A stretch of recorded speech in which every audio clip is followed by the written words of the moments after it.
Bueno, buenas tardes, ¿cómo vamos? Buenas tardes, profe. ¿Todo Aquí bien? lo que se puede en final de semestre. Me imagino que pesadillo la cosa. Bueno, vamos a tratar de hacerla divertida hoy la clase, lo dudo, porque vamos a hablar del tema de amplificadores de potencia, pero por lo menos para que quede un chancecito para, por ahí si tienen consultas del proyecto. Entonces, eh, bueno, vamos a empezar así como para avanzar rápido y no robarles mucho tiempo. Estuvimos viendo un poquito, ¿verdad?, sobre amplificadores de potencia, el amplificador push-pull, y hablamos un poquito, ¿verdad?, de lo que es la polarización del mismo, cómo hacemos que el mismo funcione, ¿verdad? Y bueno, cómo podemos entonces ajustar esa polarización con los diodos que tenemos acá, asegurándonos que los dos transistores siempre estén polarizados y eliminando así la zona muerta de funcionamiento del amplificador. Vimos un ejemplo alterno de polarización y vimos que al colocar una tapa de emisor común, podemos alcanzar mayor ganancia en el amplificador, que es lo que andamos buscando, ¿no? Que tener no solo eh, un dispositivo que pueda manejar una buena carga, sino que también tenga una buena ganancia. Y sabemos que la tapa de emisor común, pues es una tapa que tiene una ganancia relativamente alta y que si bien tiene el problema de que su impedancia de salida debe ser muy alta para que el amplificador funcione bien, al conectarlo con una tapa push and pull, que como hemos visto no es más que tener en paralelo dos seguidores de emisor, se quita ese problema, ¿verdad?, que tenemos de la pérdida de ganancia en el emisor común al manejar una impedancia baja, porque la impedancia vista hacia allá, recordemos, se ve magnificada por el beta de estos transistores, ¿verdad? Entonces eso ya es teoría que hemos visto hasta ahora. Vamos a analizar un poquito la polarización, nada más para tener una idea de por qué esto funciona, o sea, qué es lo que hace que este circuito pues, funcione de una manera muy rápida, como les digo, este es un tema que ya sé que ya estamos cansados y estamos metiéndonos en cosas nuevas, pero en realidad es un tema que se puede comprender recordando lo que hemos visto hasta ahora, así que capaz que yo no voy a entrar de manera tan profunda a cómo, por ejemplo, está el libro, donde el libro pues a veces hacen unas derivaciones extra. Nosotros nos vamos a aprovechar un poquito de lo que ya sabemos, entendiendo que en realidad estos son casos especiales de los amplificadores que conocemos. Entonces aquí tenemos un ejemplo de polarización. Vamos a suponer lo siguiente, vamos a suponer que estamos en el punto donde Vout es igual a 0 y se puede suponer que para ese punto la tensión que hay en este punto acá intermedio también es igual a 0, ¿verdad? Sería esta acá. ¿Eso por qué? Porque bueno, yo puedo suponer, ¿verdad?, que tengo algunas igualdades en las tensiones y de hecho pues cuando uno diseña eso es lo que busca, que haya esas igualdades entre estos términos para que podamos asegurar, ¿verdad?, pues lo que sería una simetría, ¿verdad?, perfecta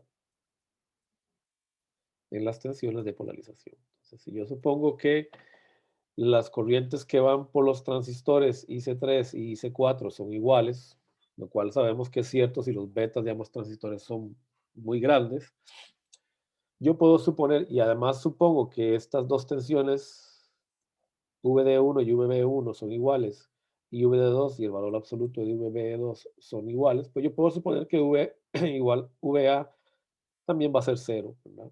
Porque estamos en una condición de equilibrio, ¿verdad?, de tensión. Haciendo la LVK se puede probar eso. Se les queda a usted de tarea, pero no al otro mundo, visualizarla.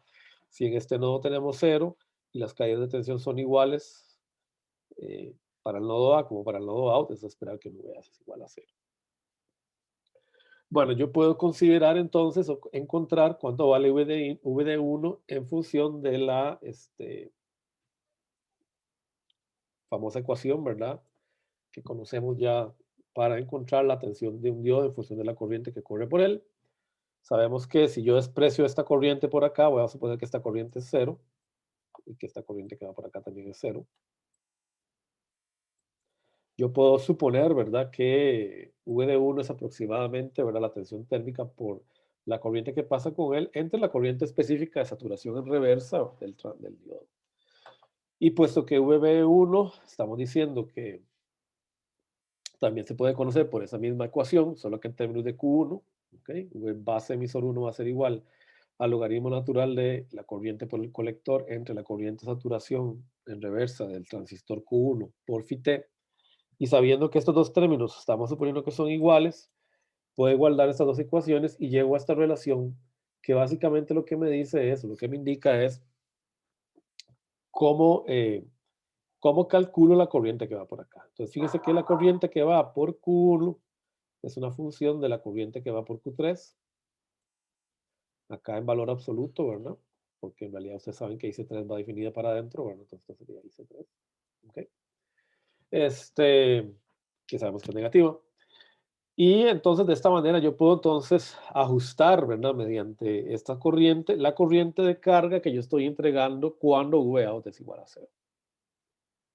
O sea que de alguna manera luego yo voy a poder fácilmente diseñar este circuito, ¿verdad? Para manejar la corriente que yo necesite a la salida y determinar la corriente de polarización de la etapa de salida.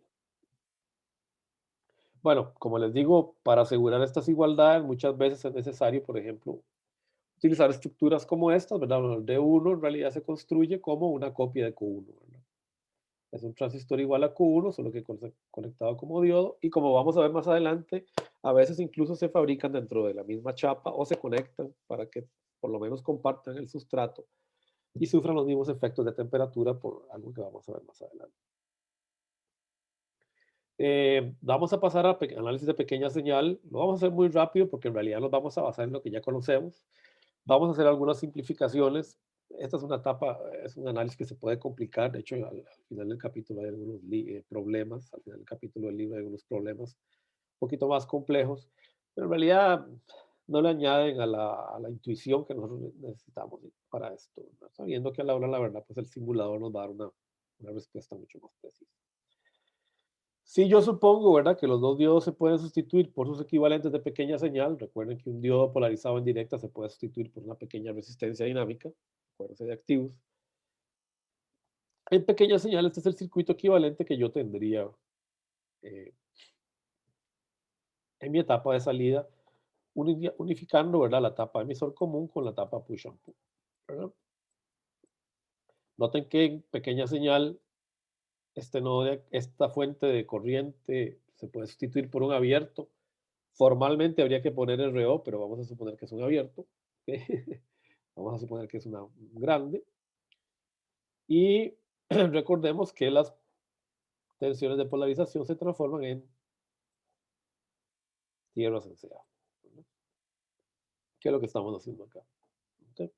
Tenemos las tierras en CA y estamos despreciando la resistencia que hay aquí, ¿verdad? La estamos despreciando. Vamos a suponer que es infinita. Y podemos suponer que estas dos resistencias en realidad, comparadas con el resto de las resistencias, son muy pequeñas. Y de hecho generalmente lo son, ¿verdad? Si el diodo está bien polarizado, es una resistencia de algunas decenas de ohmios, por lo menos un orden de magnitud menor que las resistencias típicas de entrada de un transistor RP. Así que vamos a simplificar el modelo por este de acá. Bueno, si ustedes se dan cuenta, en pequeña señal lo que tenemos es precisamente lo que les decía, dos seguidores de emisor en paralelo, ¿verdad? Yo podría entonces evaluar este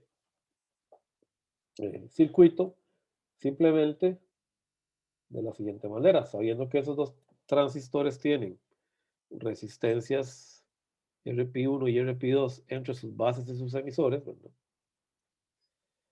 Es fácil visualizar que yo podría ver esto como el equivalente de un transistor, un único transistor, por digamos NPN, por ejemplo, para el cual yo voy a ver como impedancia característica la suma de las conductancias totales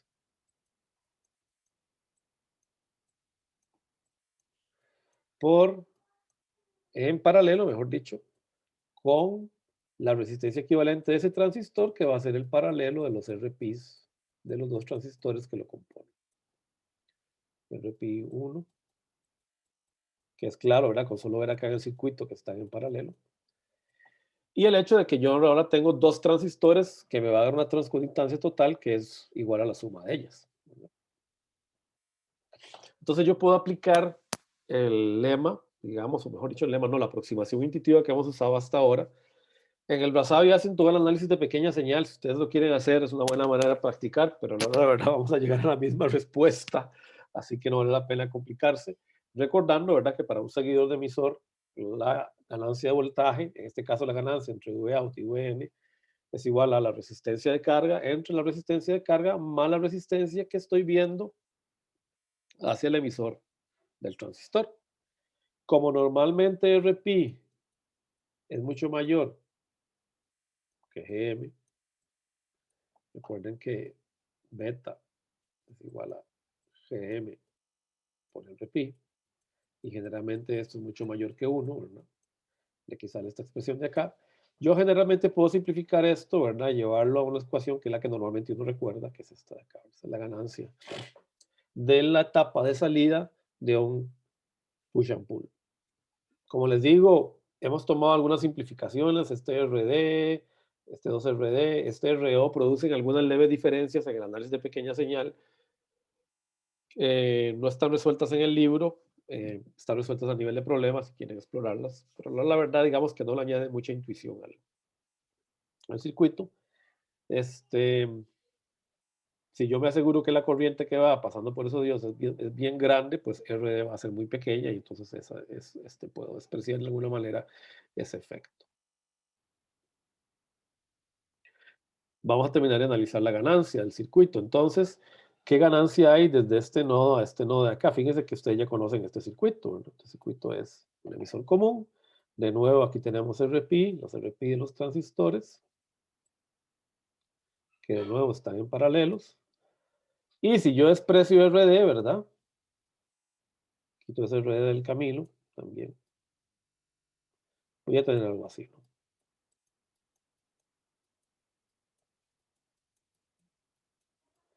Así que es claro, ¿verdad? Que voy a tener esas dos RP, digamos, como carga del transistor, ¿verdad?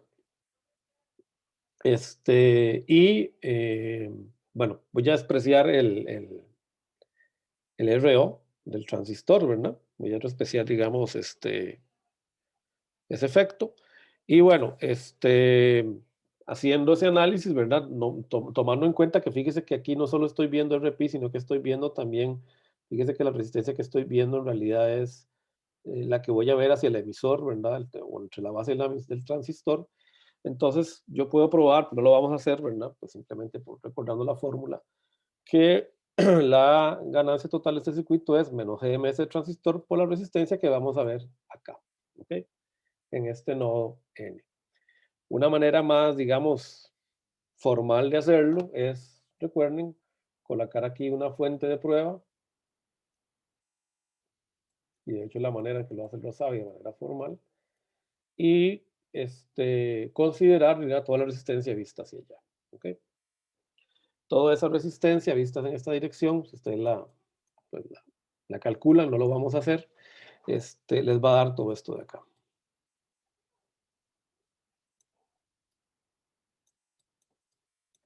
Es más, para motivarlos, les voy a dejar una tarea extra.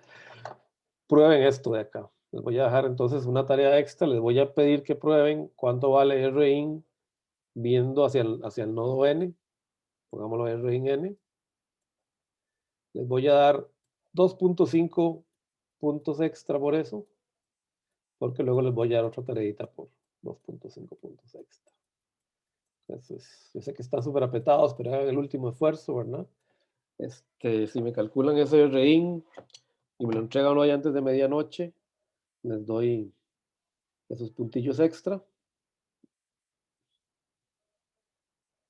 El RIN en el nodo N, ¿verdad? Lo que estamos viendo desde el nodo N hacia allá, ¿verdad? O sea, o mejor dicho, capaz para no confundirlos, pongámosle RN, ¿verdad? Como para que no nos confundamos porque luego vamos a encontrar RI, ¿verdad? Entonces sería más bien RN. Entonces, 2.5 puntos extra para RN, para hoy antes de medianoche, a las 11:59. Yo sé que está muy apretados, así que no los voy a obligar a hacerlo antes de las 6, como las otras tareas, les voy a dar tiempo hasta medianoche. Entonces, esto es para el 4 de junio. Profe, disculpe, ¿es RN viendo hacia dónde? Hacia allá, hacia arriba. Fíjese que sería colocar una fuente de prueba acá en este circuito y sacar la impedancia bien, o sea, lo que tiene que encontrar este RN aquí. Que sería, pues, aquí tiene que poner una fuente de prueba y tiene que encontrar IX, ¿verdad? Está resuelto en el libro, pero yo quiero que ustedes lo hagan. Por lo menos que lo pasen en papel. Ok, entonces les doy eso para medianoche hoy. Se encuentren esa RN. Luego está la fórmula de ganancia, ¿verdad? Del emisor común, ¿verdad? ¿Dónde RN es todo esto de acá? Ok, entonces esos 2.5 puntos extra para hoy antes de medianoche, 4 de junio.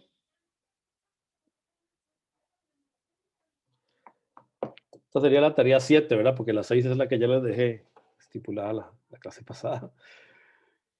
Y por tanto, voy a simplificar, ¿verdad? Yo puedo suponer que este término de acá es mucho mayor que este de acá. Es una suposición, pero se puede, pues, validar por el hecho que es el mismo término paralelo, ¿verdad? Multiplicado por RL y luego multiplicado por la suma de las transconductancias. En principio debería más o menos ser superior a esto de acá, no necesariamente. Si RL es muy pequeño y las transconductancias son muy pequeñas, eso no va a ser cierto, pero en principio no puede suponer eso. Y simplificar, ¿verdad?, la ganancia por esta expresión de acá. Y luego, pues, conociendo lo que ya teníamos acá de la ganancia entre Vout y el nodo Vn, y multiplicando esta por la ganancia entre el nodo Vn por Vin, obtenemos la ganancia de mi pequeña señal de mi circuito, push and pull. Y si RL es mucho mayor que el inverso de el inverso de GM1 más GM2, normalmente yo puedo aproximar esto a 1. ¿Okay? Y generalmente esta es la ganancia que yo recuerdo, que es la que está estipulada, veremos al final. Esa es la ganancia total de las dos etapas. Ok.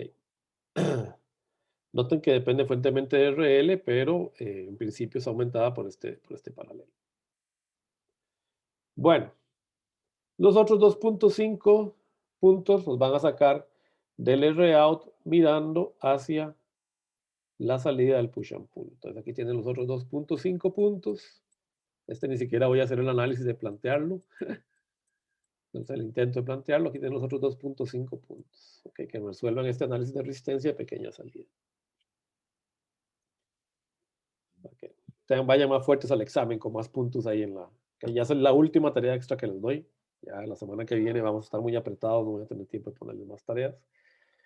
Así que bueno, entonces ustedes también resuelvan en este problema, pueden simplificarlo, ¿verdad? Haciendo como hace el libro, que esta resistencia de acá se puede igualar a 0. ¿Okay?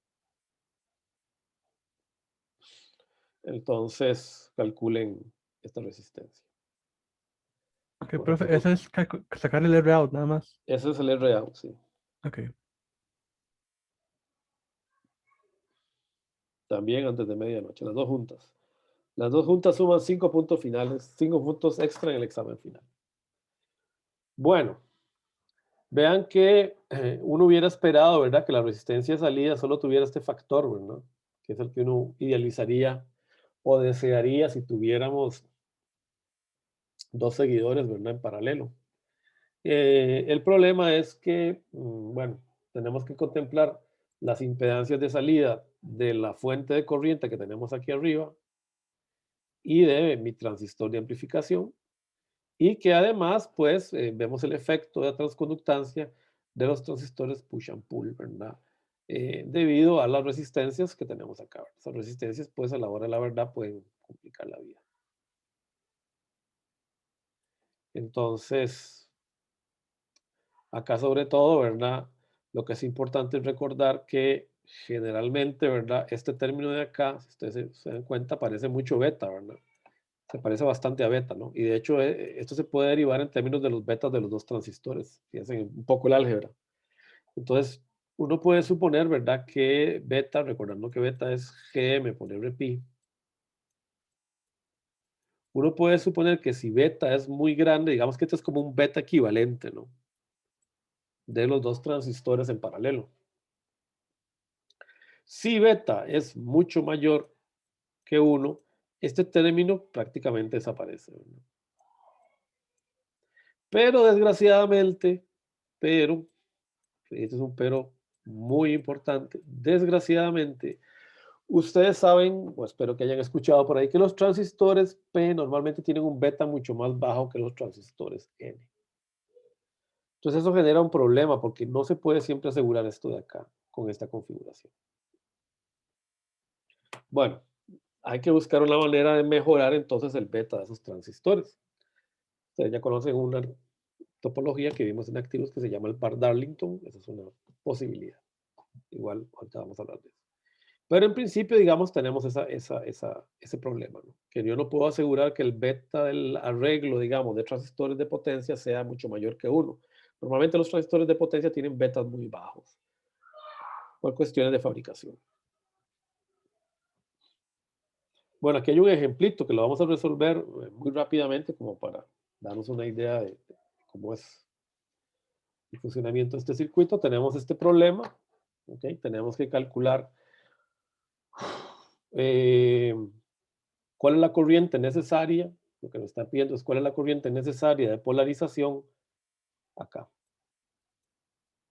para tener estas características, que la ganancia de la etapa emisor común sea 5, vean que en realidad este es el factor, este es el valor absoluto, que la ganancia de la etapa salida sea 0.8 y que tengo que manejar un RL de 8 ohmios, ok, a la salida. Me están diciendo que el PNP, fíjense que tiene un beta que es la mitad del NPN. Y puedo suponer, ¿verdad? Eso sí que hice 1 es aproximadamente hice 2. Lo cual es medio tramposo si el beta es bajo, ¿verdad? Pero bueno, vamos a suponer que no es así, porque recuerden que en realidad lo que importa aquí es el factor alfa, ¿verdad? Alfa tiene que ser aproximadamente igual a 1. ¿Ok? Recordemos que IC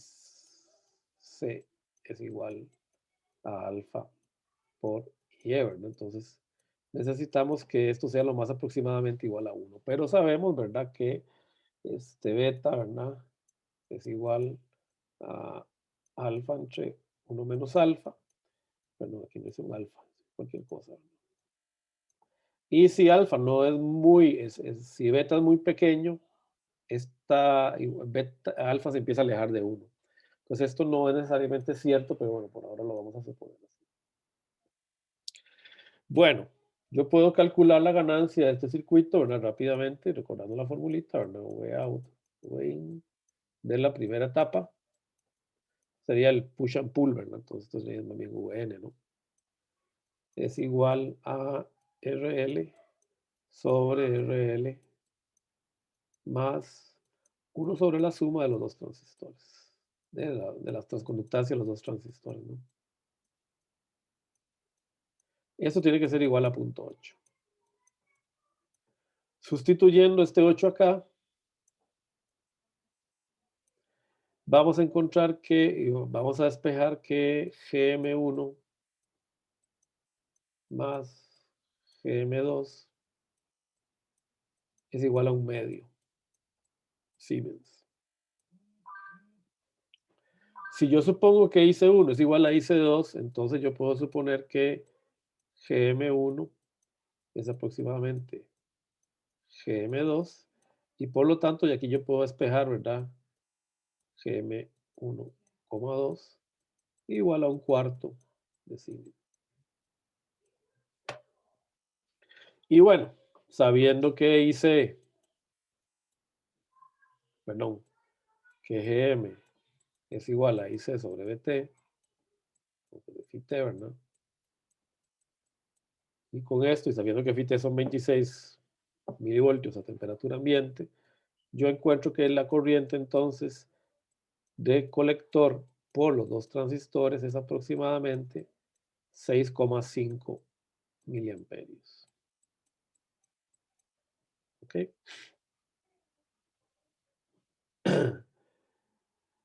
Luego, puedo encontrar RP paralelo a RP2, RP1 paralelo a RP2, ¿verdad? Recordando, ¿verdad? Que RP es igual a beta sobre GM. Entonces yo puedo, pues, despejar para ambos casos, ¿verdad? RP1 paralelo a RP2 es igual a beta del N, GM el 1, paralelo beta del P, GM2. Y de aquí encuentro que este paralelo es igual a 133 ohmios.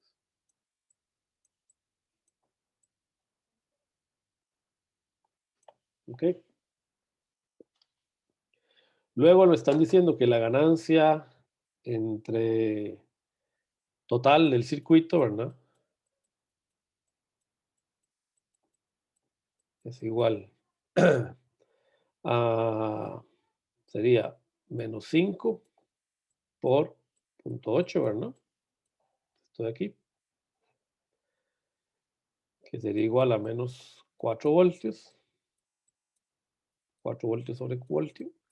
Y esto es igual a menos GM4 por toda esta fórmula que teníamos aquí arriba, ¿no?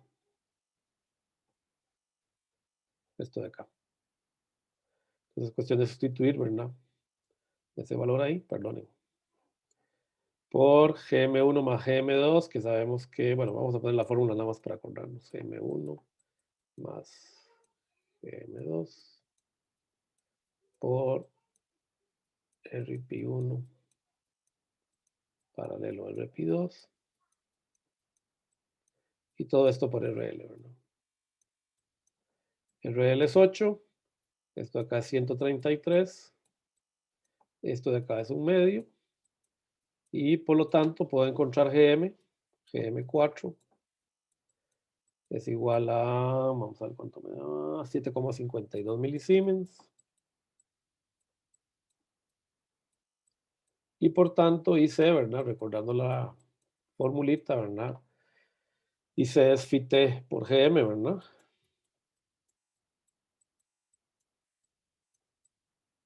En este 4, IC4. Sería igual a 195 microamperios. Aquí tenemos entonces la corriente, ¿verdad? Que vamos a tener que generar con esta fuente. O sea, eso me define VB1. Bueno, en realidad lo que tengo que poner, recuerden, es un espejito por acá, ¿verdad? Para aquellos los que me preguntaron del espejo. Pongo un espejo por aquí, ¿verdad? P. Y tendría que, de alguna manera, ¿verdad? Hacer llegar por ahí una corriente de referencia, que por ahora digamos que es 195 microamperios. Sería la manera de hacerlo, ¿no? Con un Q vías aquí, que es igual a Q3. ¿Ok?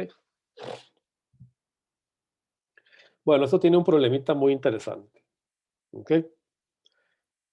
Fíjense que si yo tuviera, si a mí me pidieran, como en el ejemplo que ustedes tienen, que la corriente, que la tensión de salida es 10 voltios pico sobre una RL de 8 ohmios, necesitan entonces una corriente pico de 500 miliamperios.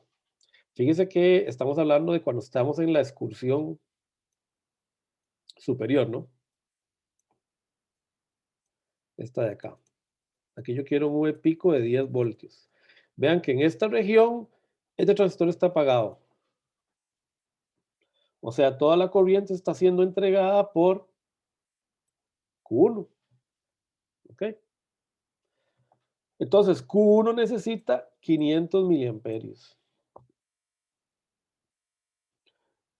¿Qué sucede? Que ya 195 microamperios, aunque yo apague todo esto, ¿verdad? No basta como corriente de base. para producir los 500 miliamperios, porque lo más que puedo producir son 19,5 miliamperios, lo que acabamos de ver. O sea, este transistor de acá, esta fuente de corriente, no le puede dar suficiente corriente a ese transistor de acá para levantar. Y si ustedes me van a decir, bueno, profe, entonces metámosle más corriente. Y bueno, lo que pasa es que entonces este transistor empieza a ser un transistor más grande, también empieza a ser un transistor de potencia, y esa no es la idea, porque entonces también va a disipar calor. O sea, fíjense que ya le están diciendo que pase casi 0,2 miliamperios, todos inyectados en la base de ese transistor. Entonces, el esquema del amplificador push and pull, por lo menos a nivel de BJT, no es muy práctico. ¿Por qué? Porque en realidad aquí lo que está generando este problema es que el beta de estos transistores tiene que ser más grande que 100. Tiene que parecerse más a un MOSFET, con un beta infinito. Por eso es que ustedes en el proyecto, ustedes se dieron cuenta, cambiaron la estructura del transistor, particularmente el PNP, por esta configuración, para multiplicar, para tener un beta mayor y poder dar más corriente sin necesidad de aumentar la corriente de polarización de esta etapa, porque fíjense que hay otro problema. Si ustedes aumentan mucho la corriente de polarización de esta etapa, la RO de los transistores se va al suelo. Recuerden que RO es igual a VA sobre IC, ¿verdad? En un BJT. Si IC es muy grande, RO se hace muy pequeñita y entonces esta RO empieza a impactar la ganancia, que no queremos, ¿verdad? Empieza a bajar la ganancia. Entonces, por eso es que se busca mejorar la etapa de salida con etapas compuestas como esta. Es un transistor compuesto donde se puede probar que el beta, ustedes lo pueden probar fácilmente, eso se ve en activos. El beta de ese transistor es beta Q3 multiplicado beta Q2, es una variación del Darlington, pero el análisis es bastante similar. O sea, ustedes tienen un beta prácticamente al cuadrado, si los betas son iguales, o por lo menos la multiplicación de dos betas, ¿verdad? Eso, digamos, justifica el por qué ustedes están viendo la etapa mejorada del amplificador de audio o tienen que utilizar este transistor compuesto, porque nunca van a llegar a bueno, ya vieron ustedes algunos en simulación que con esto aún así no llegan a los 50 watts, ¿verdad? Pero con este mucho menos, con este nunca iban a llegar ni a 1 watt, ¿verdad? O sea, 2 watts a lo sumo. Es muy difícil, ¿verdad? Con esta configuración, con solo dos transistores realmente da mucha potencia con BJT. ¿Ok? Bueno, se puede probar, no lo vamos a hacer también, porque la verdad que, como les digo, ya no los quiero tú. Que el R-out ahora de este circuito es aproximadamente esto que tenemos acá. ¿Está probado ahí en el libro? No, no lo vamos a probar, hay que hacer también el análisis de pequeña señal. Pero es lo que andábamos buscando, ¿verdad? Lo que andábamos buscando era minimizar, ¿verdad? El impacto de las resistencias de las fuentes de corriente, ¿verdad? Que eran los que nos están metiendo este problema, estas enredos. Entonces, al usar este transistor, y de hecho se usa una etapa similar en Q1, ¿ok? Los dos transistores se cambian por estas etapas compuestas, bajamos la impedancia de salida del amplificador a un término que es mucho menor. Ustedes podrían, digamos, con esta formulita, por ejemplo, entonces, hacer el cálculo teórico de la impedancia del lazo abierto de su sistema. O sea, hacerle lo que yo les pedí, digamos, ponerle una fuentecita de prueba acá, ¿verdad? De corriente. Y encontrar V-out en función de esta fuente de corriente. Obviamente sin RL, porque si no RL les va a meter, ¿verdad? Hay ruido, ¿no? Encontrar la impedancia de salida en pequeña señal y verificarla contra este valor teórico. ¿Ok? El beta tiene que tener ustedes en la hoja de datos de los transistores que están usando. Y el GM3, pues lo pueden calcular, ¿verdad? Simplemente encontrando la corriente que va por aquí, que la pueden medir, y dividiendo sobre la tensión térmica. Y pueden ver si. Ahora, recuerden, esto se hace en lazo abierto o en lazo cerrado. Una pregunta. Gabriel.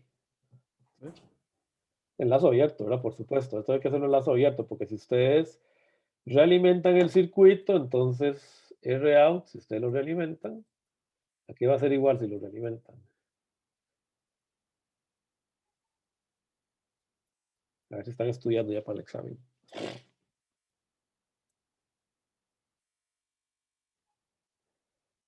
Están estudiando, qué barbaridad. A1 sobre la beta 2 más 1. Yo sé que están apretados, pero bueno, tranquilos. O sea, la impedancia de open loop, ¿verdad? Sobre 1 más K, que es R2, o RF1, RF2, bueno, los que están usando en el diseño. Más la ganancia del lazo abierto del amplificador, ¿verdad? Ustedes la tienen que calcular. O sea, yo esperaría que cuando ustedes hagan este análisis realimentado, o sea, conecten aquí R2 y manden para allá, ¿verdad? Al diferencial, la conexión, esta impedancia de salida les dé miliohmios. Debería darles miliohmios. O sea, se vuelve un amplificador casi perfecto, una fuente casi perfecta, gracias a la realimentación. Gracias a que ustedes hacen este cambio con esos transistores y a la realimentación, la impedancia de salida del circuito se va a los miliohmios. Obviamente igual, el lazo cerrado, Profe, hay que quitar el RL, ¿verdad? ¿por Sí, qué hay que quitar RL? porque si no, este RL les va a meter, bueno, ahí tendrían que despejar, si no después RL, le va a quedar RL paralelo. O sea, lo pueden dejar, pero entonces tendrían que sacar lo que les va a dar, tienen que dividirlo entre RL. Tienen que quitar el paralelo de RL después, ¿verdad? Si usted deja RL acá, entonces en realidad usted lo que va a obtener es ROut paralelo a RL, ¿no es cierto? Entonces, cuando usted hace la simulación, tiene que sacar este paralelo, ¿verdad? Este RL del paralelo. Entonces, para no hacer eso, saque el RL. ¿Listo? De todos modos, este es un análisis, recuerden, el análisis de estas impedancias se hace con el comando AC, ¿verdad? Recuerden que se hace con el comando AC. El comando AC hace un análisis de pequeña señal. ¿Okay? Entonces, este RL no va a impactar porque ustedes no están corriendo un transitorio. Entonces no va a haber problema en la simulación. Si quieren lo dejan, pero tienen que tomar en cuenta esto. Ahora, como ROut es miliohmios en la medición del lazo cerrado, el RL no lo van ni a ver, ¿verdad? Pero en la simulación de lazo abierto, yo no sé si esto, ¿verdad? Esto puede andar encima de 8 ohmios. Entonces, tendrían que despejar esos 8 ohmios de ahí, ¿verdad? O sea, lo más probable es que si ustedes hacen esta simulación a lazo abierto con RL, lo más probable es que si le hicieran así, la simulación les diría que ROut es aproximadamente ¿cuánto? 8 ohmios. Porque lo que van a encontrar es este RL, ¿verdad? Porque es probable que este ROut sea mayor que 8. No mucho, pero es probable que sea mayor que 8. O anda por ahí cerca, ¿no? Bueno, ahí los dejo jugando con eso.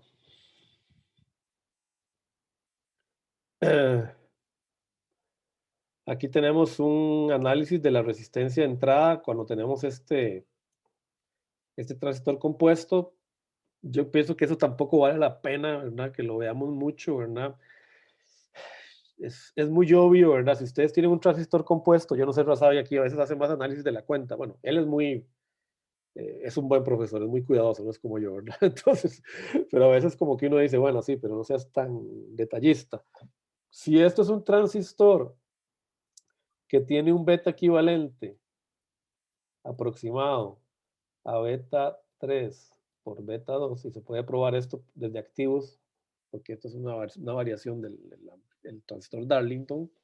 Si esto es así, entonces yo puedo suponer que la resistencia que yo veo acá, si esto es una especie de seguidor de voltaje, va a ser igual a la RP equivalente que yo veo acá, ¿ok? Más beta equivalente veces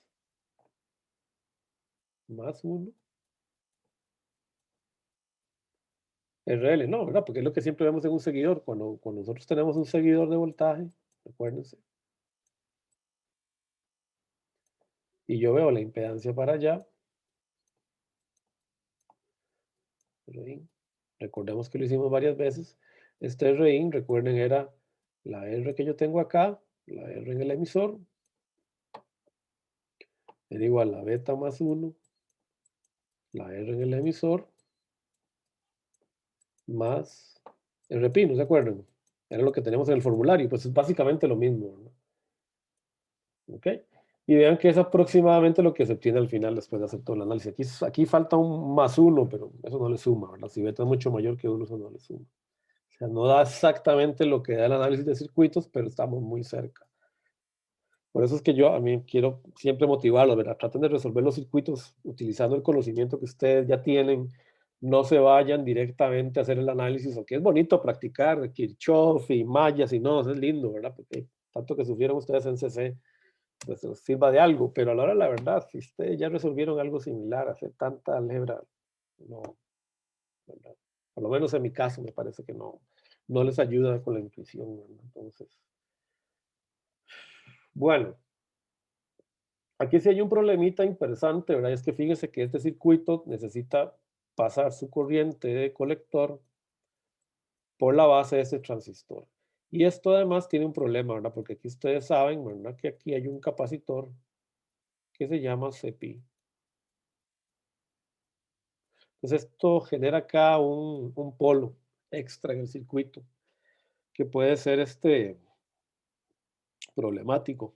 Entonces muchas veces se pone una fuente de corriente, no sé si, creo que en el que ustedes tienen no está así, pero en algunos circuitos más avanzados se coloca una fuente de corriente acá para descargar este nodo, porque recuerden que ese pi, siempre en un BJT, es igual a la corriente, a la capacitancia de base, la capacitancia que tenemos que estar metiendo, ¿verdad? Y sacando para hacer que el transistor conduzca, la que se debe al tiempo de tránsito de los portadores, ¿verdad? Que la habíamos derivado, tiene que ver con el tiempo de tránsito de los portadores, más la capacitancia de la unión base emisor en inversa, ¿verdad?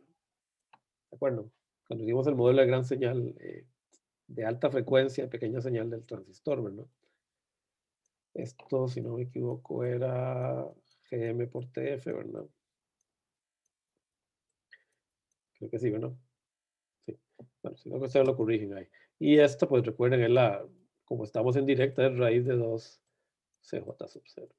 Entonces, la idea es eliminar o por lo menos facilitarle la velocidad a los portadores de entrada-salida por Q2 y para eso se provee esta fuente de corriente. Pero esa es una explicación ahí básica.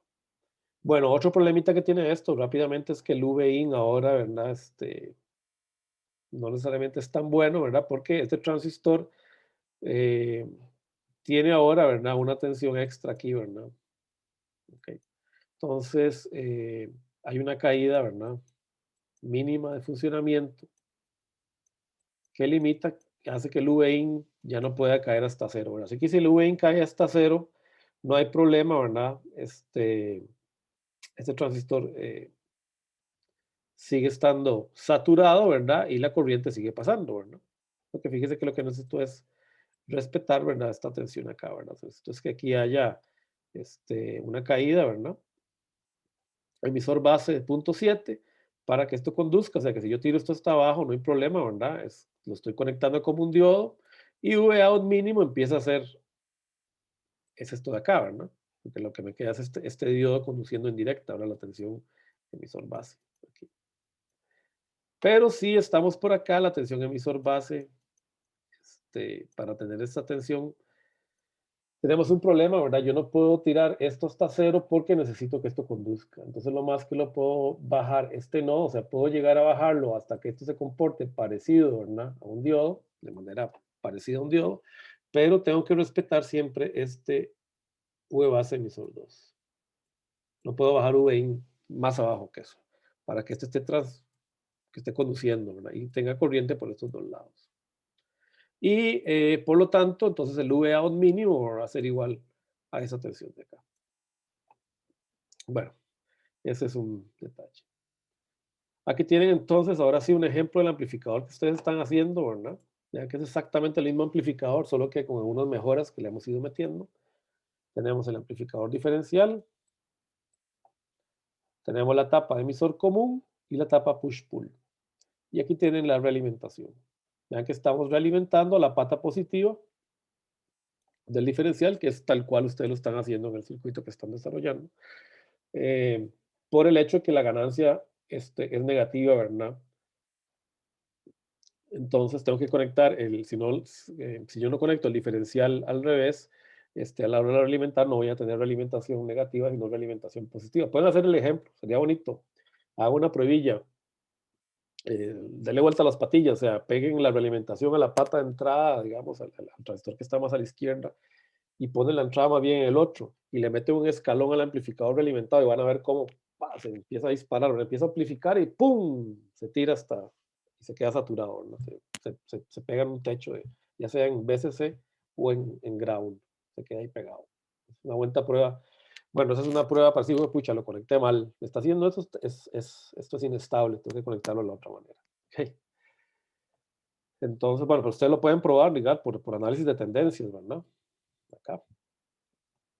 Si V-in sube acá, puesto que estoy entrando por la pata menos, esta tensión de acá baja, entonces esta tensión de acá sube, como el amplificador push and pull es una variación del emisor común, no hay inversión, así que este amigo sube, o sea que esta pata sube y por lo tanto esa tensión tiene que subir y se compensa la realimentación, o si lo ven de la otra manera, recuerden que la salida que hay aquí, VN, uno la puede ver simplemente como A1 por V más menos V menos, ¿verdad? Lo que hay en las patitas de entrada. Si esta subió, ustedes, perdón, subió la negativa, ¿verdad? Ok. Ustedes dieron toda la vuelta por la realimentación y esta subió también, por lo tanto la resta se estabilizó. Hasta que tarde o temprano esa resta tiende a cero. Estamos eliminando el error, ¿verdad? Esta es la tensión de error de la realimentación.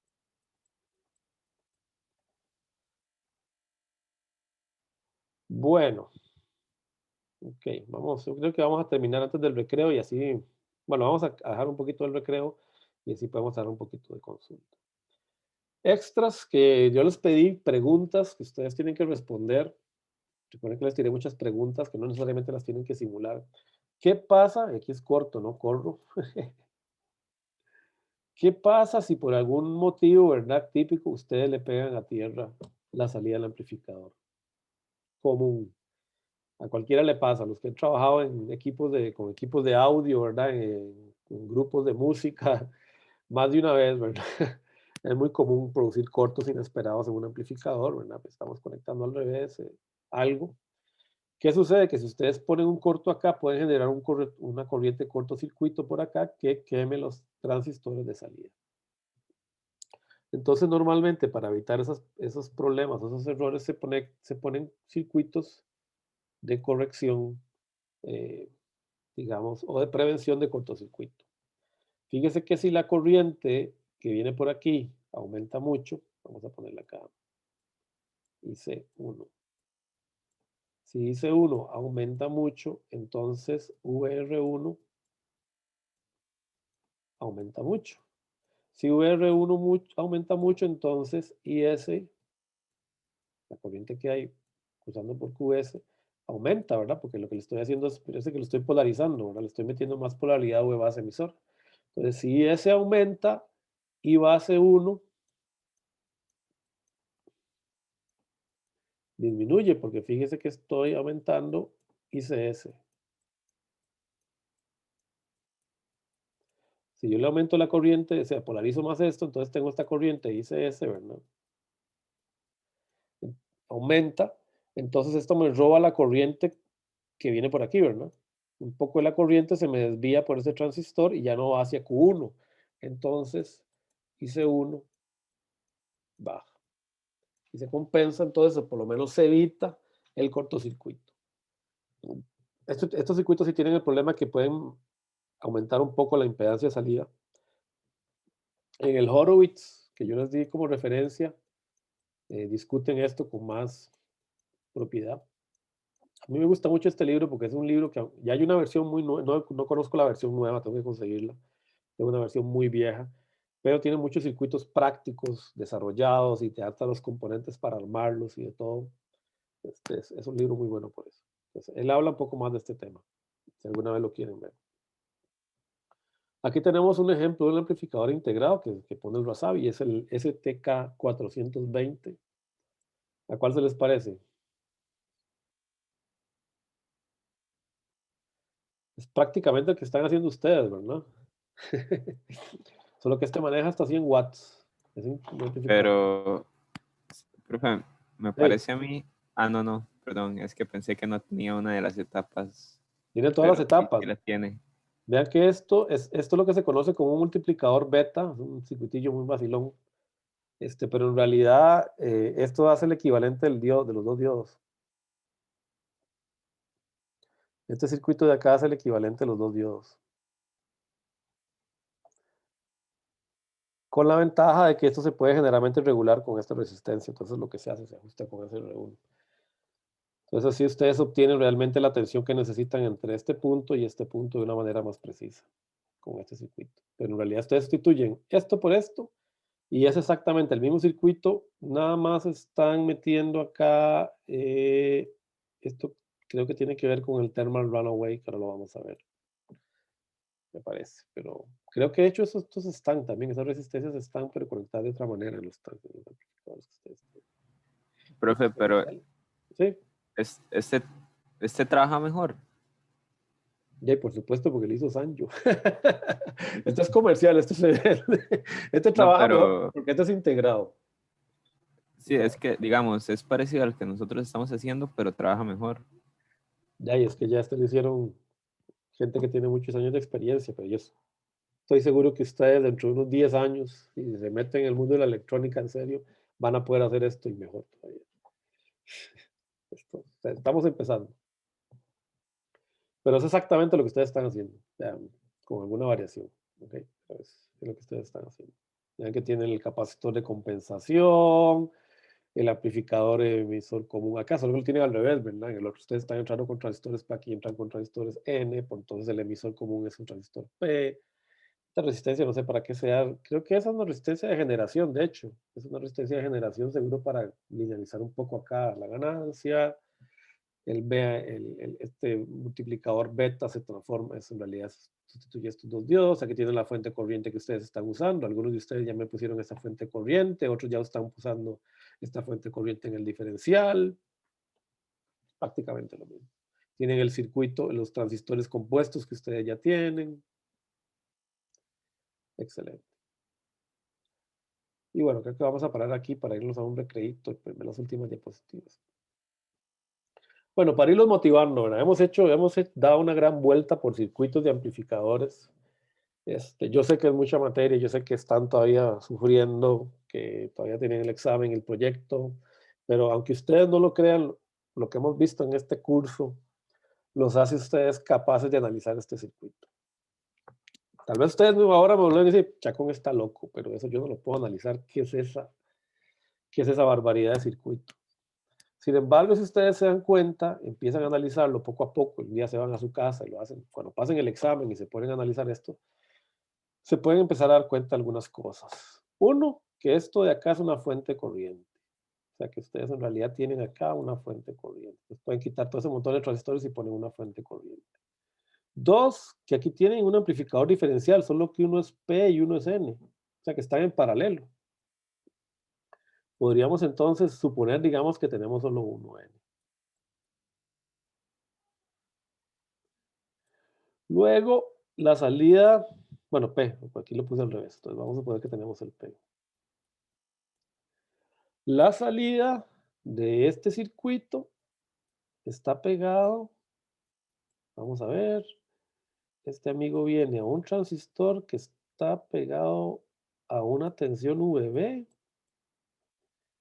y este de acá también va a un transistor que está pegado a una tensión VB. En este nodo de acá. Aquí estamos siguiendo estas señales.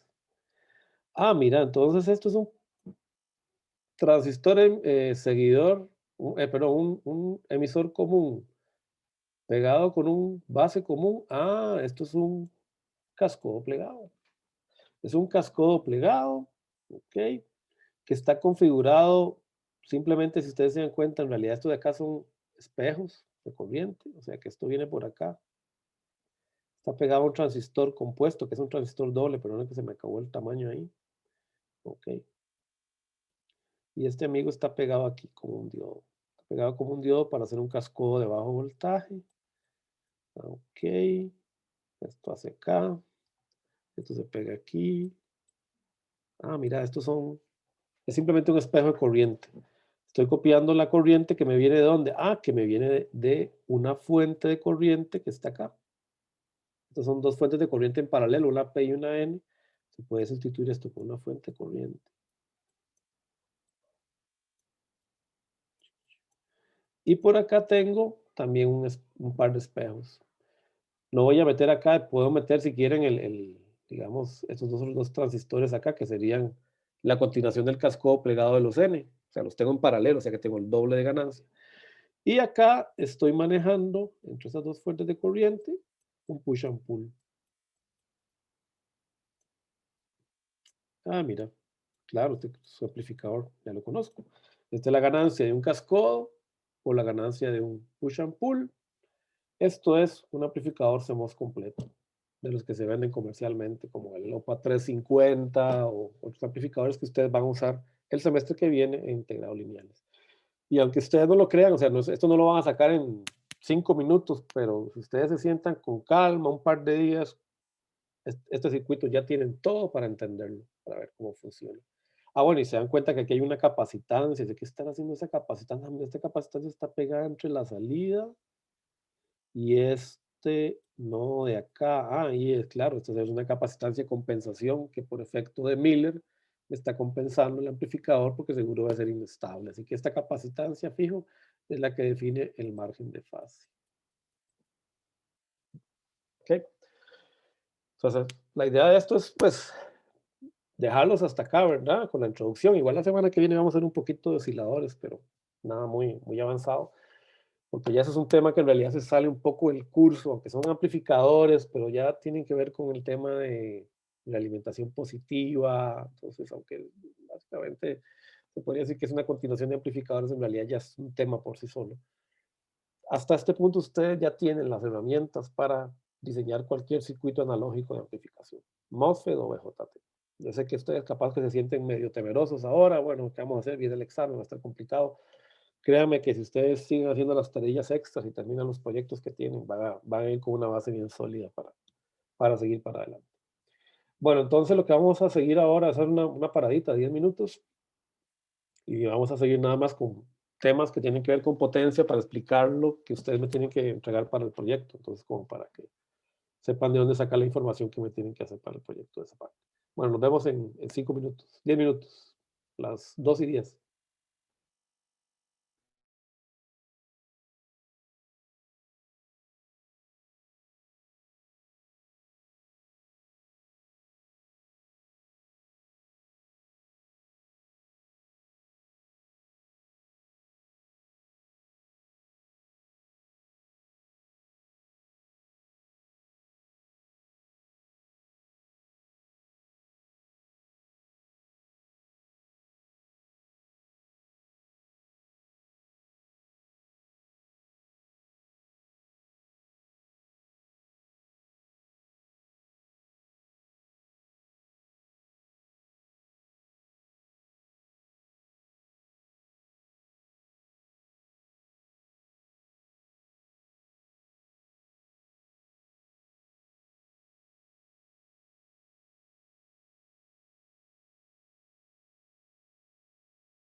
Bueno, vamos a volver.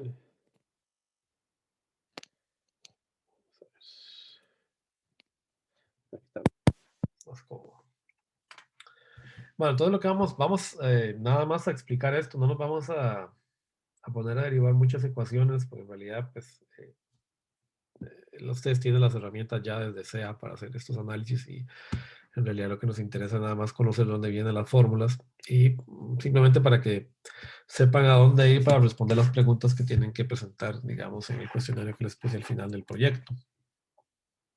Nos interesa medir, digamos, o tasar, digamos, encontrar cuál es la tasa o la calidad o la capacidad de potencia, digamos, que entrega el amplificador seguidor de emisor, por ejemplo. En particular, cuánta potencia, ¿verdad? O cuánto calor, que es otra manera de verlo, se me disipa en el transistor que yo estoy utilizando para manejar la resistencia de carga. El análisis en realidad es simplemente, pues, encontrar, ¿verdad? El promedio, suponiendo que tenemos una señal, digamos, senoidal a la salida con un valor V pico, pues ustedes lo que tienen que hacer es encontrar la potencia instantánea, ¿verdad? Que la potencia instantánea pues sería igual a la corriente IC en función de T por la tensión colector-emisor, ok, en función de T, e integrar, ¿verdad? A lo largo de todo el periodo, digamos, de esta señal. Esto sería la potencia promedio. Lo único que tiene que hacer. Esto sería de T. Y bueno, conociendo que ustedes pueden derivar, digamos, V colector emisor de la resta entre VCC menos la tensión V out de T, ok.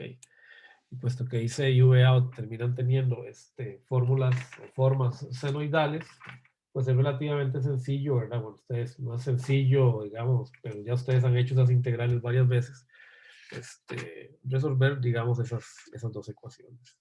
Y no lo vamos a hacer.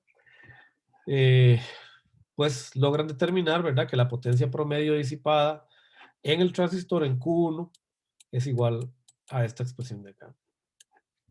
Aquí hay algo muy interesante. Fíjense que si V pico es 0, o sea, si ustedes no están entregando potencia a la carga, que puede ser, digamos, RL en abierto, por ejemplo, digamos que si RL tiende a infinito, o mejor dicho, si RL es muy baja, si RL es muy baja, es probable que este V pico sea muy pequeño. La mayor parte del consumo de potencia, ¿verdad? Está dado por este factor de acá, ¿verdad? En el transistor, ¿verdad? Yo no sé por qué esto está mal, ¿verdad? Sí, uno. O sea, si esto tiende a 0, ¿verdad? Esta sería la potencia promedio máxima que ustedes podrían, digamos, tener en su circuito. Bueno, vean que si VP es igual a VCC, esto cae a la mitad, ¿verdad? Si VP, digamos, más bien fuera llevado hasta el extremo, en el otro extremo, ¿verdad? Entonces, esto sería para VP igual a 0. Casi no tiene potencia o excursión acá. Sí, tienen mucha excursión, o sea, si VP está llegando hasta VCC, entonces su potencia promedio va a ser igual a IC VCC sobre 2. ¿Ok? Y eso sería, digamos, la potencia disipada, ¿verdad? Entonces en el transistor Q1. Esto obviamente tiene un impacto en el calor que el transistor, ¿verdad? Va a disipar. Bueno, hay un ejemplito ahí de qué pasa si se encuentra más bien la potencia disipada en la corriente. No lo vamos a hacer exactamente el mismo procedimiento. Vamos a hacer el mismo análisis para un transistor en una etapa push and pull. Vamos a hacer solo el análisis de un ciclo, sabiendo que en realidad el otro ciclo se tiene que comportar igual, ¿verdad? Entonces también se encuentra la potencia instantánea, ¿verdad? Por el transistor Q1 o por el transistor Q2, por donde ustedes quieran, ¿verdad? Vamos a ver acá un momentito. Ok, perfecto.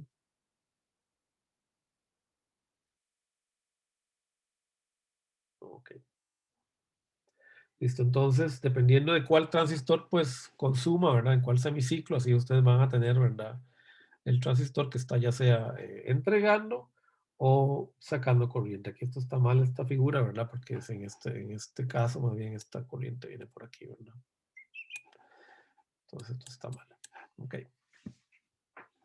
Y los dos también en el libro la tienen mal, mira.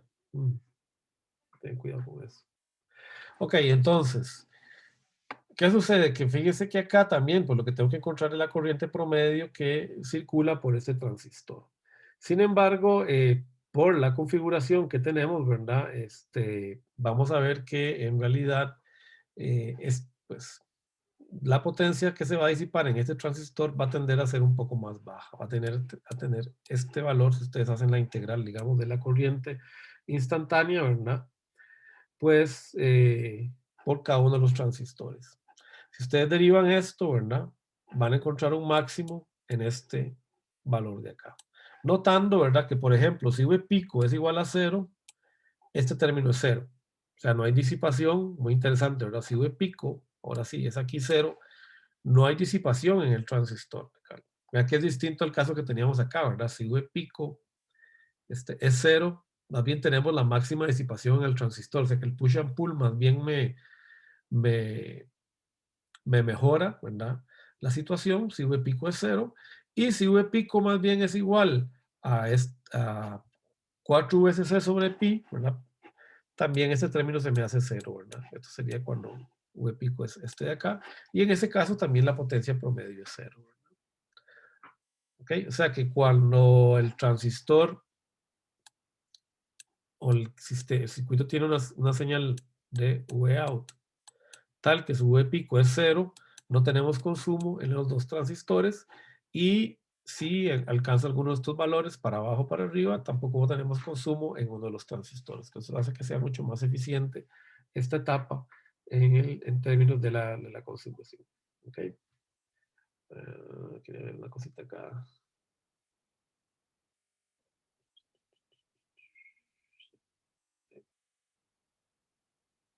Un problemita acá que...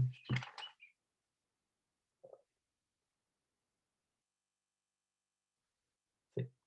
Vean que la diferencia que tiene, digamos, ¿por qué ocurre esto, verdad? Bueno, porque capaz que a mí en el análisis anterior se me olvidó meterles eso, perdonen. Pero aquí ustedes tienen, se me olvidó, ¿verdad? Ver esto, que por Q1 no solo viene IRL, ¿verdad? Ustedes tienen esta corriente que viene por acá, sino que siempre tienen esta I1. Eso fue lo que pasó. Entonces, en realidad, cuando ustedes hacen este análisis de acá, la corriente de colector está compuesta, ¿verdad? Está compuesta por una corriente continua más, ¿verdad? I1 más V out, que es senoidal, sobre RL. Entonces, este término, que está acá, fíjese que es el debido a esta fuente de polarización, no existe en esta configuración, ¿verdad? No tienen, o sea, entonces el transistor está conduciendo o no está conduciendo, pero no está siempre encendido, como en el caso, o por lo menos no siempre se le está haciendo pasar una corriente de polarización fija. Esa corriente está variando. Por eso es que entonces la potencia promedio máxima disipada en los transistores es menor, o sea, es más eficiente en términos de calor. Bueno, ¿qué sucede si puedo hacer de alguna manera entonces que ustedes podrían decir, profe, pero entonces digamos, si yo logro que V pico valga esto, ¿verdad? Puedo hacer que entonces el transistor no consuma potencia, ¿verdad? No disipe potencia en calor, el transistor del push and pull, pero fíjese que esto, ¿verdad? 4 sobre pi es mayor que 1, siempre, ¿verdad?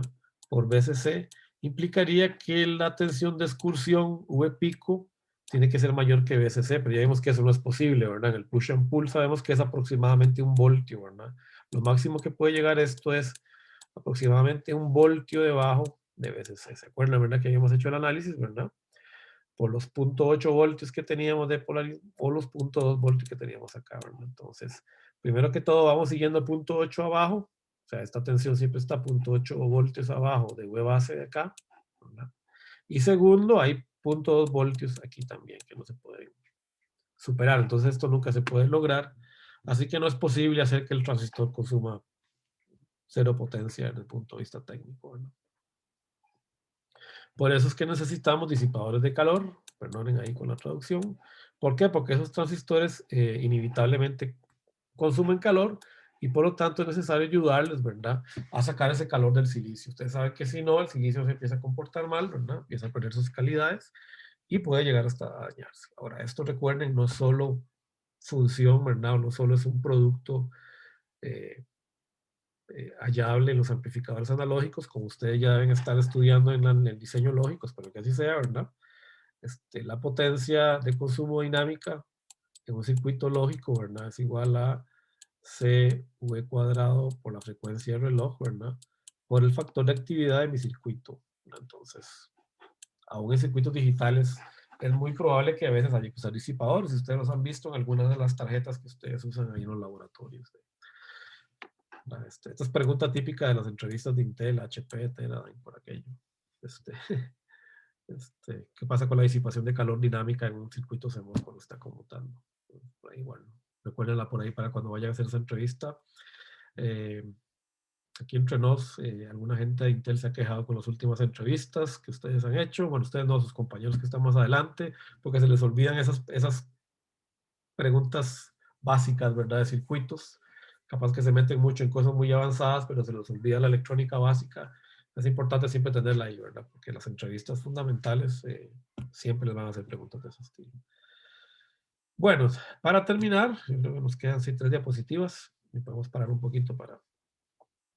Aquí tenemos un fenómeno muy interesante que es típico solo en los transistores BJT.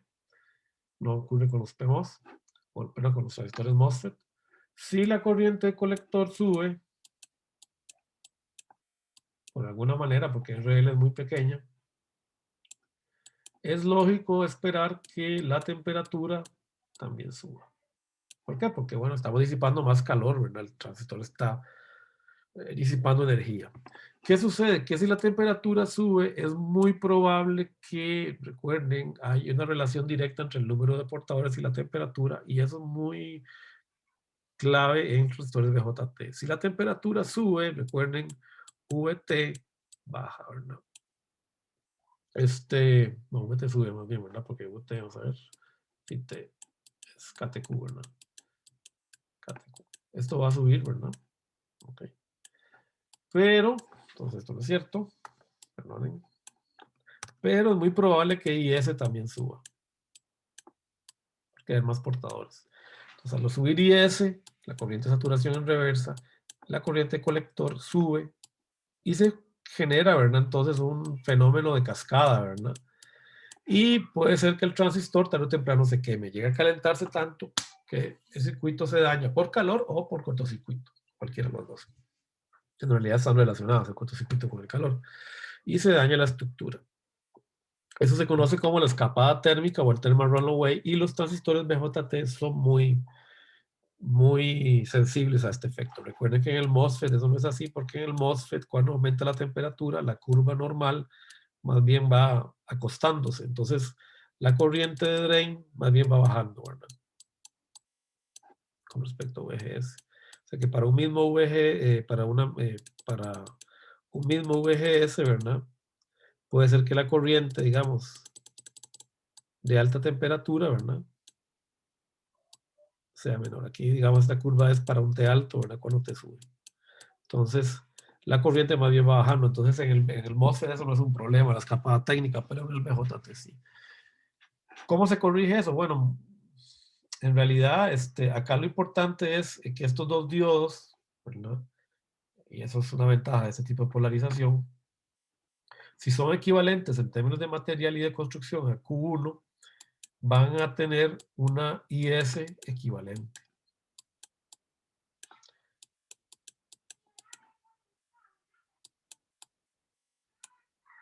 Entonces, si por algún motivo la temperatura, digamos, varía, digamos, por el aumento de la corriente, digamos, estos diodos, ¿verdad?, pues por el mismo valor que tienen de tensión VD igual a V base de emisor 1, también se van a ver afectados igual en temperatura, van a hacer que la corriente aumente.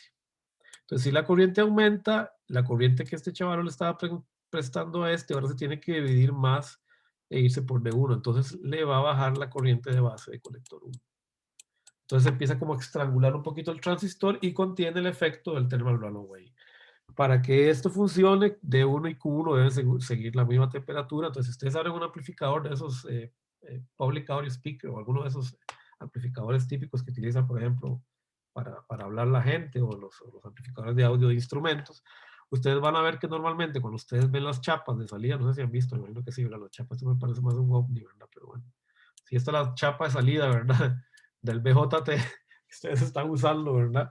Normalmente van a ver que en el amplificador de potencia, encima está pegado el diodo de polarización, está pegado la chapa con sílica o algún componente que sea bueno, silicona, para transmitir calor, de manera que los dos más o menos sufran el mismo efecto de temperatura. Y eso es para ayudar a compensar este efecto del thermal runaway. De hecho, es la manera de corregirlo. Y para terminar, vamos a definir entonces la eficiencia, ¿ok? La eficiencia de mi circuito, recuerden al puro principio, cuando empezamos este curso, definimos la eficiencia como la potencia de salida de mi amplificador entre la potencia de entrada, donde la potencia de entrada se divide en dos, ¿verdad? Esta es la potencia de la fuente de entrada, ¿no? Se divide en la potencia que yo le tengo que dar al circuito, digamos, a la carga, y la potencia de funcionamiento, que sería lo que tengo que entregar en polarización y otras cosas, ¿verdad? Todo esto suma la potencia de entrada, o sea, la potencia de la fuente. Que ustedes lo tienen que medir en esto, ¿verdad? Que es tan fácil, ¿verdad? Esto es tan fácil de medir como calcular Pout y luego se van a la fuente que ustedes están usando de alimentación para VCC y miden la potencia aquí, ¿verdad? Miden la corriente, multiplican por VCC o miden la potencia. El Spice también los deja medir la potencia. Y aquí tienen este componente aquí abajo, ¿verdad? Están midiendo cuánta potencia está entregando la fuente. ¿Okay?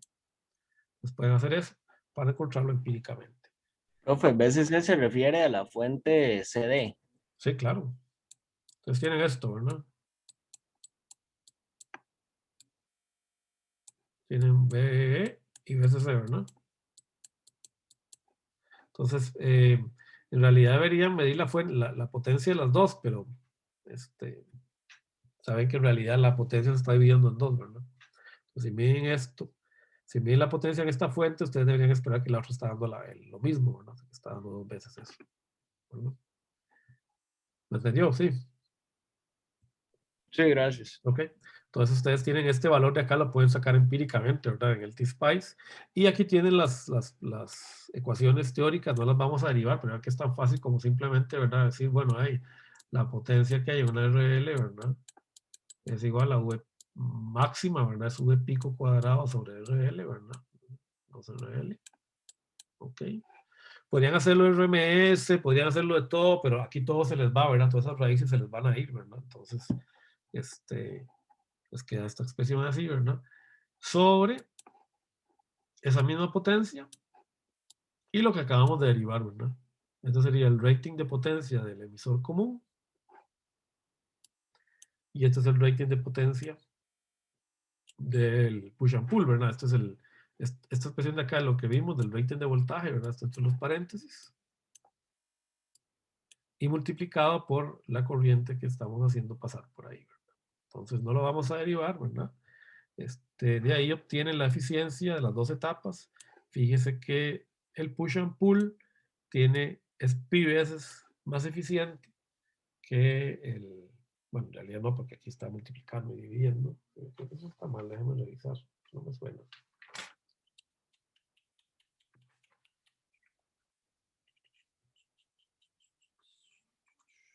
Esto está mal. Y faltó esto. Jamás, si no lo vuelto cuadrado no me iba a dar, ¿verdad? Corregir la 41. Ok, perdón, se me escapó. Vean que la diferencia es este término pi, ¿no? Entonces el push and pull es pi veces más eficiente que un seguidor de emisor solo. Obviamente les va a dar mucho menos a la hora de simular, porque esto toma muchas consideraciones en cuenta, pero básicamente con eso ustedes pueden encontrar la eficiencia de amplificador. Este es un ejemplito que no lo vamos a resolver. Aquí simplemente se hace el análisis para las dos etapas. Y para terminar ya lo que tiene que ver con amplificadores, recordar nada más entonces que hemos visto dos tipos de amplificadores, tres tipos de amplificadores desde el tipo de salida que presentan en términos de amplificación de potencia. Tenemos el clase A, que es el que amplifica toda la onda. Son clase A. Son muy lineales, pero muy bajos en eficiencia, como este. ¿No? La eficiencia es un quinceavo. Eso quiere decir que solo un quinceavo de la energía que ustedes están entregando le está llegando a su circuito. ¿No? Mientras que en el push and pull puede llegar aproximadamente un 30 y algo %. No, aquí supuestamente dice pi cuarto, sí. Fíjese que en este caso, de acá, si V pico llega a BCC,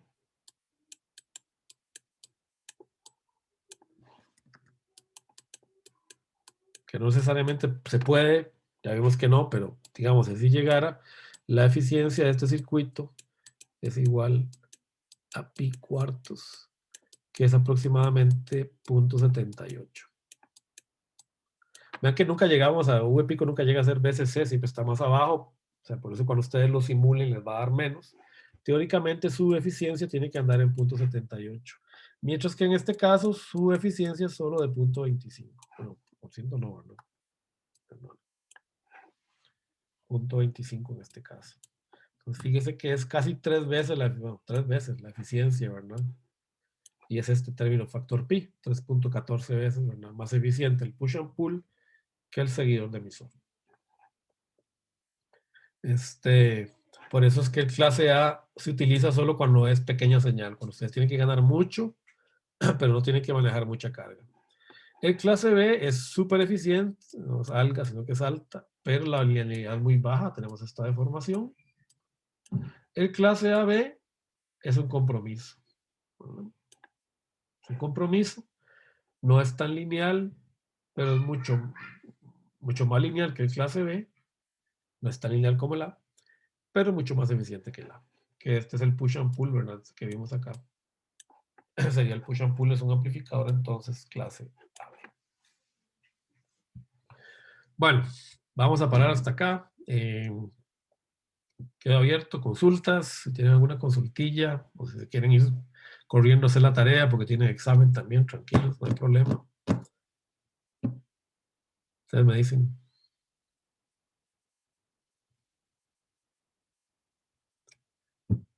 Parece que no hay consultas. Bueno, gente, si no hay consultas, si no tienen nada, estudiar, hagan la tarea extra para que se ganen esos puntos. Ya casi acaba el curso. Recuerden, la semana que viene las citas, ustedes ya pusieron la hora, yo espero, ya les mandé el link. Los espero a la hora en que ustedes se apuntaron, ¿verdad? Para la pequeña entrevista para el proyecto. Profe, yo tenía una duda de eso. Esa fecha para la revisión oral es el 7. A partir del 7. A partir del 7. Es que Hay varios días. me confundí porque tenía apuntado mi hora, pero no sabía que era el 7. Ya no, ¿qué día puso? Sí, ¿Qué día puso?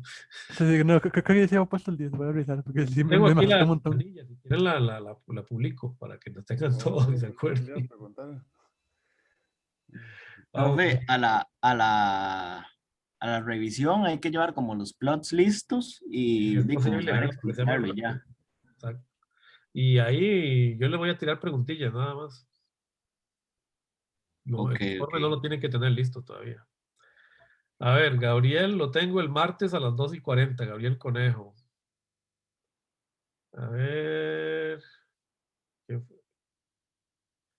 fue? Darío, ¿no? El que me preguntó, o Julio, no me acuerdo. Fui yo, Julio. Julio. Usted está el jueves 10 de junio a las 2:40. La voy a Ok, publicar, si les parece, la hoja de Excel para que no se les olvide. Tengo un estudiante que se llama Prueba, pero ese era el asistente que va a presentar el viernes. Y yo no sé si han habido actualizaciones hasta el día de hoy. Solo tengo a 12 personas. 1, 2, 3, 4, 5, 6, 7, 8, 9, 10, 11, 12, 13, 14. Ok. El lunes tengo a Sergio Porras, David Gabriel Badilla y José Darío. El lunes. Ok. 3:20, estoy yo, ¿verdad, profe? Y José Darío, las 3:20 el lunes, sí. Ok. Ok. Bueno, voy a publicar tal vez la hojilla de Excel para que así no se confundan. Y bueno, ahí. Nos vemos el lunes entonces. Listo, profe, muchas gracias. Bueno, profe, gracias. Hasta luego. Hasta luego. Por ahí, profe. Hasta luego.